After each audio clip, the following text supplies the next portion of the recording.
এক পরিবারের কয়েকজন উপার্জনক্ষম বা সচ্ছল হলে সবার কি কোরবানি দিতে হবে? পরিবারের একাধিক সদস্য নেশাব পরিমাণ সম্পত্তির মালিক হলে সকলকেই কোরবানি দিতে হবে, এটা ফুকাহা হানাফের মত। যদিও এ বিষয়ে হাম্বলি ফকিহ তথা সৌদি আরবের উলামা কেরামের মত ভিন্ন। কোন কোন হাদিসে আছে পুরো পরিবারের উপরে, একটা পরিবারের উপরে একটি উদহিয়া আবশ্যক হয়। সেই হাদিসের উপর ভিত্তি করে তারা বলেন যে একটা ফ্যামিলিতে যিনি মূল কর্তা, যার উপরে সবাই ডিপেন্ডেন্ট বা সবার অন্যান্য খাতে উপার্জন থাকলেও বা নিজস্ব সম্পদ থাকলেও ফ্যামিলির মূল কর্তা তিনি, সবার পক্ষ থেকে কোরবানি একটা করলে আদায় হয়ে যাবে, এটি তাদের বক্তব্য।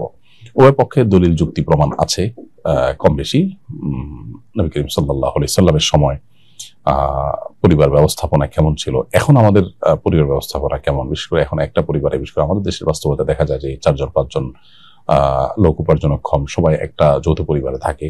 আরবের এই কালচারটা তখনও ছিল না, এখনো এরকম নেই। প্রাপ্তবয়স্ক হয়ে গেলে উপার্জন করা শুরু করলে, বিশেষ করে বিবাহ শাদী করে ফেললে আলাদা আলাদা হয়ে যায়।